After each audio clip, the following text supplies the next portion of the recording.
Good evening, BZB, and welcome to Sleep Better Podcast by BZB's Honey, where we share special sleep stories to help you sleep better. Let's take a moment to acknowledge the incredible dedication and care you pour into each day. Your commitment to nurturing others is truly admirable, but tonight, this time is solely for you. It's your turn to be cared for, to be soothed, and to embrace the tranquility that you so richly deserve. Imagine for a moment the gentle embrace of serenity, wrapping around you like a soft, comforting blanket. Tonight is about letting go of the day's worries and immersing yourself in a world of peacefulness and rest. Remember, BZB, caring for yourself is not just a luxury, it's a necessity. Your well-being is the foundation from which you can continue to spread kindness and compassion to the world. This story, crafted especially for you, BZB, is a journey to a place where dreams blend seamlessly with reality, where the mind finds solace and the spirit is gently lulled into a state of blissful repose. So settle in, BZB. Let the world outside fade away as we embark on this peaceful journey together. Let's begin.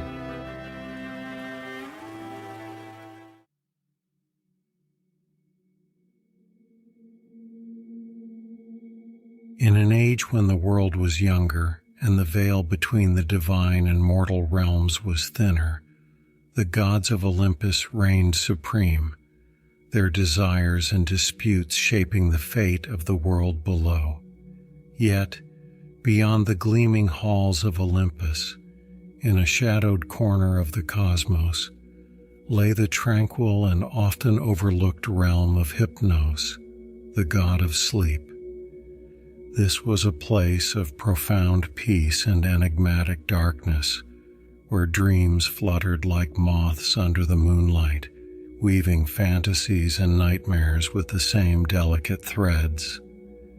Hypnos, with his wings of night and whispers of oblivion, held dominion over this realm. Unlike his fellow deities, whose dramas and dalliances often spilled into the mortal world with thunderous impact, Hypnos preferred the quietude of his shadowy domain. He was a solitary figure, finding companionship in the silent procession of dreams that passed through his realm. Yet his was a power that touched every mortal soul, from the mightiest king to the lowliest peasant, granting respite from the toils of life through the balm of sleep. Beneath the gaze of the gods, the earth was a tapestry of contrasting landscapes, from the sun-kissed shores of the Aegean to the rugged peaks of the untamed north. It was here, on the fringe of the known world, that a family whose fate would entwine with that of Hypnos made their home.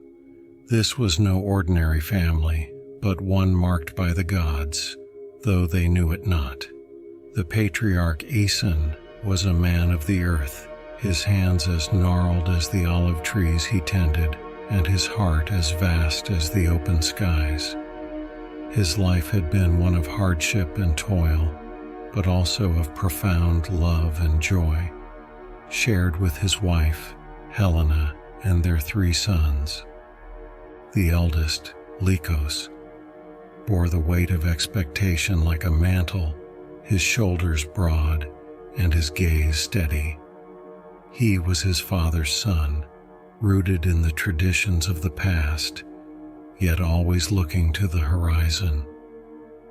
The middle son, Iason, was the fire of the family, his passion and temper as unpredictable as a summer storm.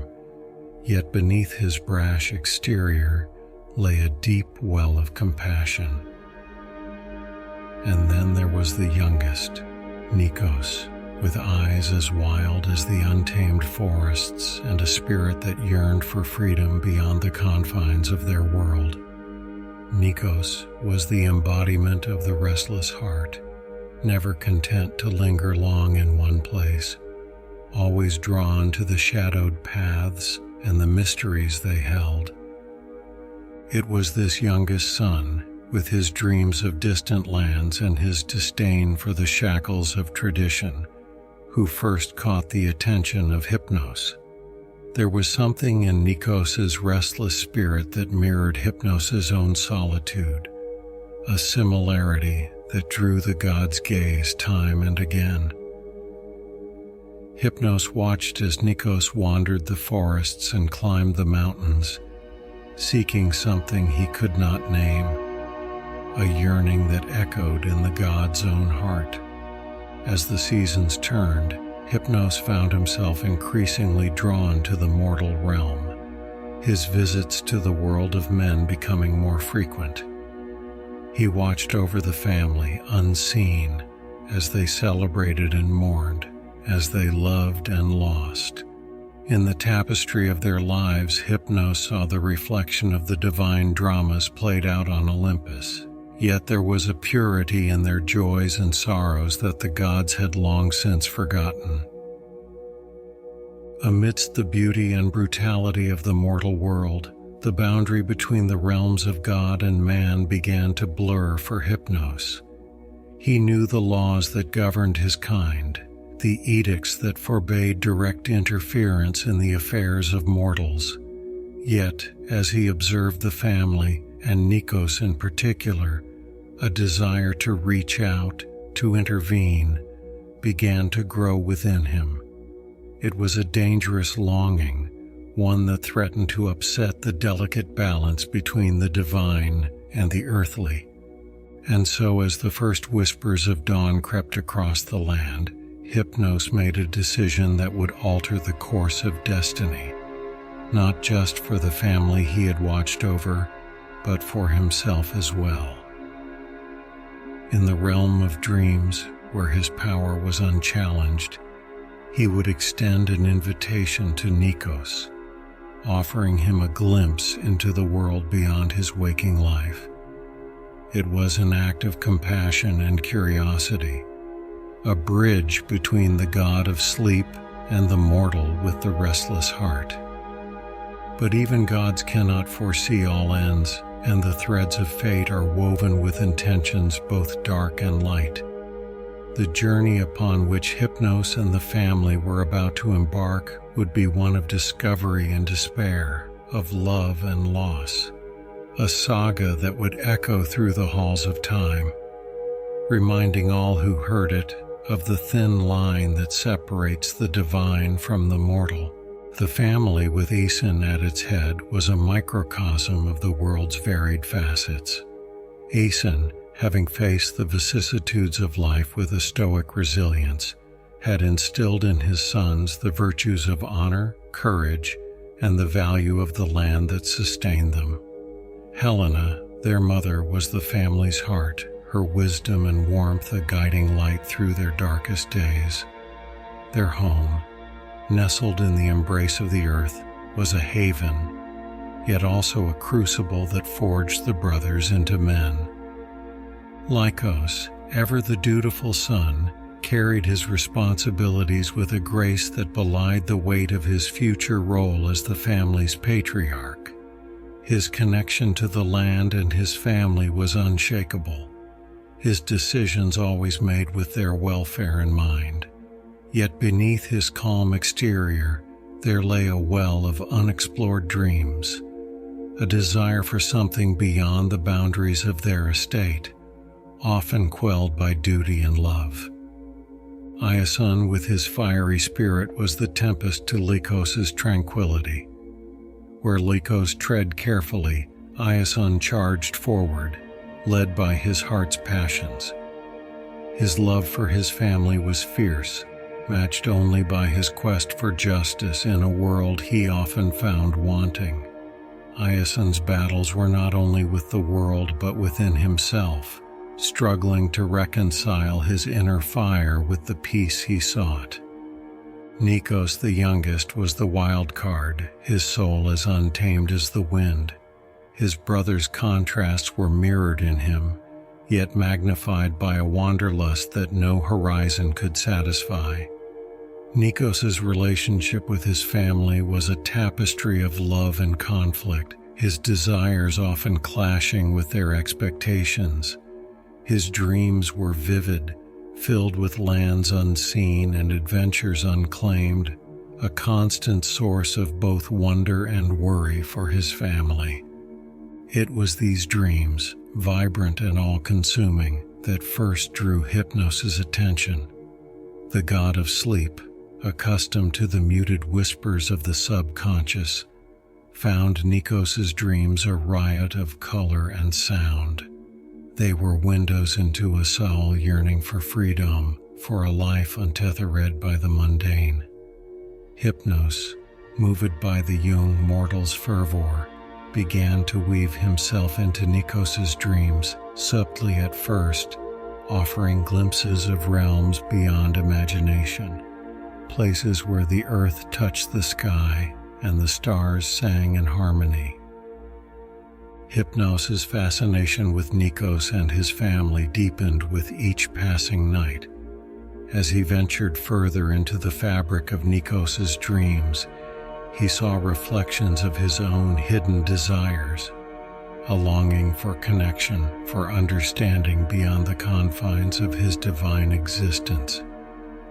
Hypnos, in his solitude, found a kinship with Nikos, a mortal whose heart beat with the same restless rhythm as his own. This connection, however, was not without its consequences. Hypnos's interventions in Nikos's dreams began to blur the lines between sleep and waking, the dreamscapes bleeding into the daylight hours. Nikos, once content with his fleeting nocturnal adventures, found his waking life pale in comparison to the vividness of his dreams. He became distant, his gaze often lost in the middle distance, straining to see the worlds that lay just beyond his reach. The family, unaware of the divine influence shaping Nikos's restlessness, watched with growing concern as he withdrew from them, his once vibrant presence dimmed. Aeson, sensing a change in the natural order, feared that forces beyond their understanding were at play. Helena, with a mother's intuition, whispered prayers to the gods, seeking their protection over her youngest son, unaware that a god was already entwined with his fate. As the seasons changed, so too did the nature of Hypnos's visits. No longer content to be a mere observer, he began to interact with Nikos in the dreamscape, taking on forms both wondrous and strange. To Nikos, these encounters were both exhilarating and disconcerting, the line between his dream visitor and reality becoming ever more indistinct. Hypnos, in his guise, offered Nikos challenges and quests within the dreams, each a test of spirit and strength, promising the freedom and adventure Nikos craved. Yet, with each dream, the god unwittingly tethered Nikos closer to the realm of sleep, the young man's days filled with a longing for the night and the escape it offered. This divine meddling did not go unnoticed by the other deities. Morpheus, Hypnos's brother, saw the imbalance growing between the realms of sleep and wakefulness. He warned Hypnos of the dangers of becoming too entangled in the lives of mortals, of the delicate balance between their worlds that must be maintained. Hypnos, however, was too captivated by his connection to Nikos and the family to heed these warnings. He rationalized his actions as benign, unaware of the shadow his fascination cast over the mortal world. The impact of Hypnos's intervention began to manifest in more tangible ways. The land, once fertile and yielding, showed signs of neglect, as if it too missed Nikos's attention and care. The family's unity, their strength in the face of adversity, was tested as Nikos' obsession with his dream world grew. Likos and Iason, each dealing with their own struggles, found themselves at a loss on how to bridge the growing gap between them and their youngest brother. In the realm of dreams, Nikos and Hypnos journeyed together through landscapes of unimaginable beauty and terror, the god revealing to the mortal the breadth of his power and the depths of his loneliness. Nikos, in turn, shared his hopes and fears, his dreams of a life unbound by duty or destiny. In these shared confessions, a bond formed between God and mortal, a bridge of dreams that spanned the chasm between their worlds. Yet, as the bond deepened, so too did the rift within Nikos' soul. Torn between the allure of the dream world and the ties that bound him to his earthly life, he stood at a crossroads, unaware that the path he chose would shape not only his destiny, but the fate of all who loved him. As the wheel of the seasons turned, the family's estate, once a bastion of prosperity and unity, began to show signs of strain. The fields, tended less frequently by hands preoccupied with internal and external battles, yielded poorer harvests. Iason, ever the pillar of strength, found his health waning, his once indomitable spirit tested by the creeping shadows of uncertainty that had begun to envelop his family. Likos, shouldering the additional burdens, felt the weight of his future leadership more heavily than ever. The practical realities of managing their lands and the increasing responsibilities pressed upon him, drawing him further from his brothers, especially Nikos, whose growing detachment became a source of deep concern. Iason, meanwhile, found himself caught between his fiery desire to right the wrongs he perceived in the wider world and the immediate needs of his family. His ventures beyond the estate, driven by a quest for justice and a need to prove his worth, often left the family exposed and vulnerable. His actions, though well-intentioned, sometimes brought trouble to their doorstep, straining the bonds of trust and loyalty that held the family together. Nikos' journey into the realm of dreams had taken a toll not only on himself, but on those around him. His nights were filled with adventure and discovery, guided by the enigmatic presence that had promised him a taste of the freedom he craved. Yet, each dawn brought with it a sense of loss, a mourning for a world that felt more real to him than his own. His days were marked by a listlessness, a disconnection from the land and the people who loved him. The family's struggles were a mirror to the turmoil within Nikos' soul. His heart, torn between the call of the dream world and the ties of blood and duty, beat with a rhythm of discord and longing. The more he immersed himself in the dreams, the more distant his reality became, until it felt like a thin veil through which he could barely perceive the world. Unbeknownst to the family, the root of their unraveling lay in the divine interest that had entwined itself with their fate. Hypnos, oblivious to the consequences of his fascination, continued to draw Nikos deeper into the dream realm. The god's intentions, while not malevolent, were born of a loneliness that mirrored the mortal's own restlessness, a desire for a connection that transcended the boundaries of their respective worlds. Hypnos' involvement with Nikos had become a beacon that drew the attention of other deities, curious or concerned about the god of sleep's unprecedented attachment to a mortal. Among them was Morpheus, who saw the unfolding drama as a cautionary tale of the dangers inherent in crossing the divine-mortal divide. he warned Hypnos of the fragile balance that governed the interactions between their realms, a balance that Hypnos, in his fascination, had begun to tip. The effects of this imbalance were not confined to the dream world. The land itself, sensitive to the disturbances in the natural order, reflected the discord. Crops grew thin, and animals bore fewer young, as if nature itself mourned the fracture between the god and the mortal. The family, once the heart of the community, found themselves increasingly isolated, their plight whispered about in hushed tones by neighbors who once had been friends. As Aeson's health declined, so too did the family's fortunes. Nikos, struggling to fill his father's shoes, faced challenges that seemed insurmountable. Aeson's absences grew longer, his quests more quixotic, leaving Nikos to contend with the estate's dwindling resources and the care of their ailing father. Nikos, meanwhile, was lost to them, his body present, but his spirit ensnared in the webs of Hypnos' realm.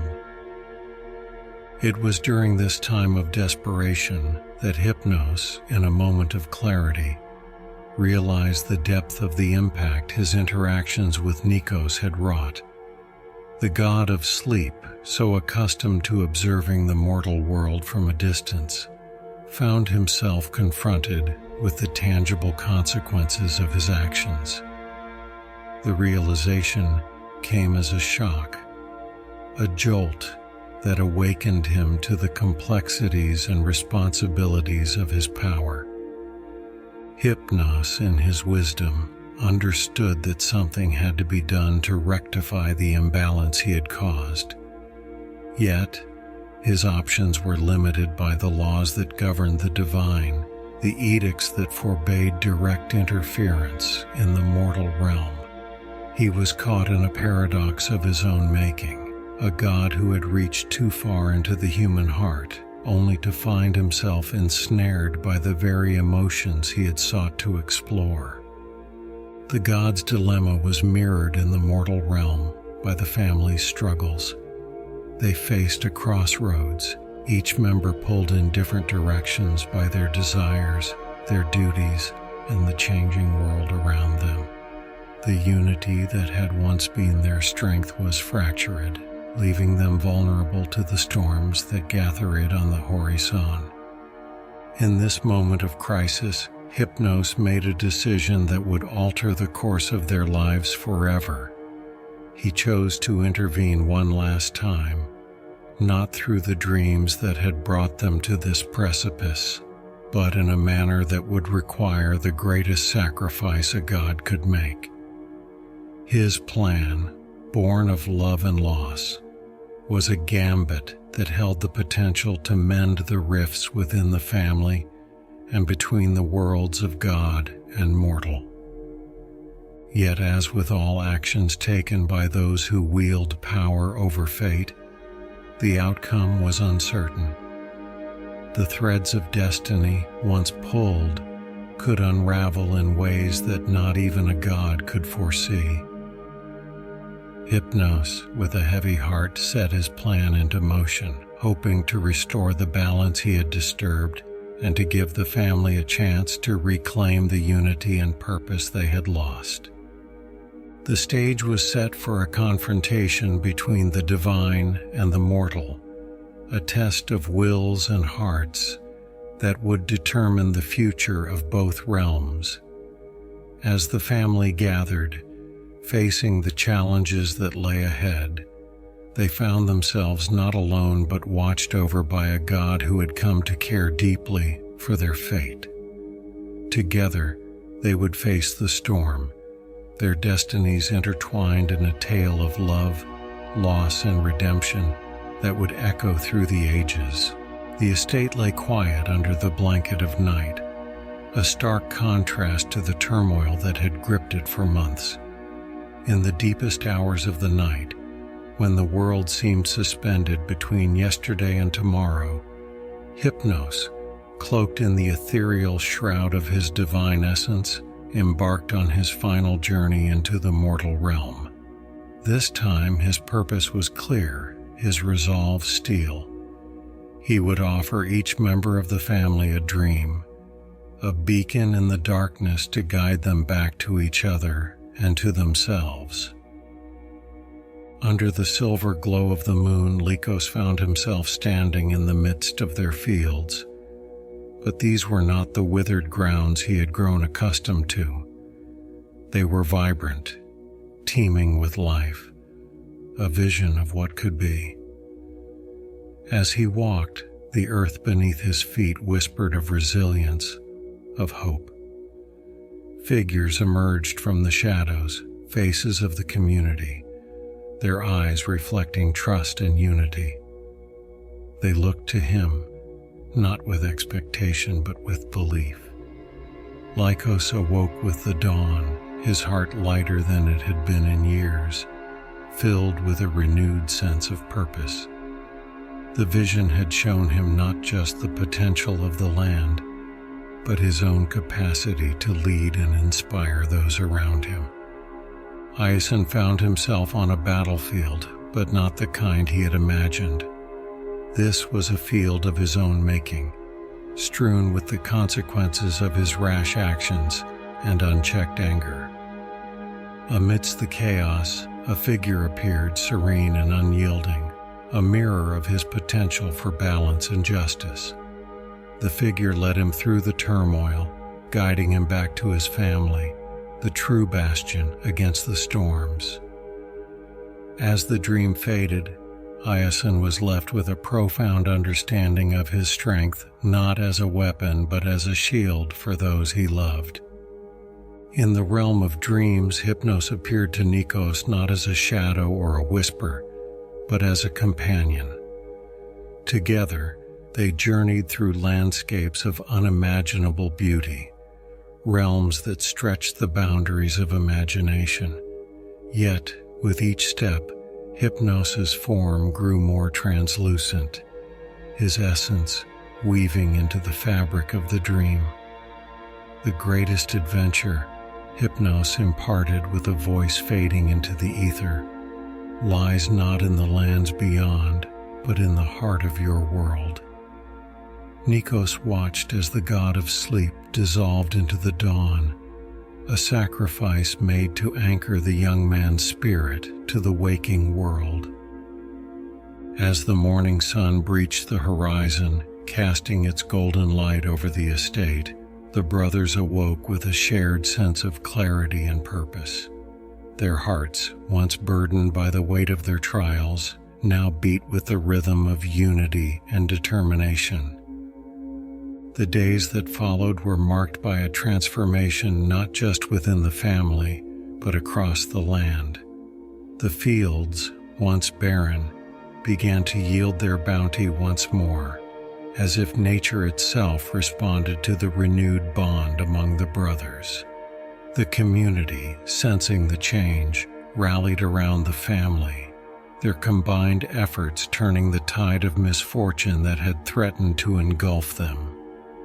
Nikos, with his vision of unity and prosperity, led the charge, his leadership grounded in the wisdom gleaned from his dream. Hyacinth, tempered by the realization of his true strength, stood by his brother, a protector of their home and the ideals it represented. And Nikos, his wanderlust now a source of inspiration rather than escape, wove the tales of his dreams into the fabric of their reality, enriching the land with the depth of his experiences. The sacrifice of Hypnos, the god who dared to dream with mortals, became a legend whispered on the winds, a story that transcended the boundary between the divine and the earthly. His essence, forever intertwined with the realm of dreams, served as a silent guardian over the family and the land they cherished. As the seasons changed, the family stood together on the fertile grounds of their estate, a testament to the power of unity, the resilience of the human spirit, and the indelible mark of divine sacrifice. Their saga, a blend of triumph and tragedy, had forged a legacy that would endure, a beacon of hope for generations to come, echoing the timeless dance between the ephemeral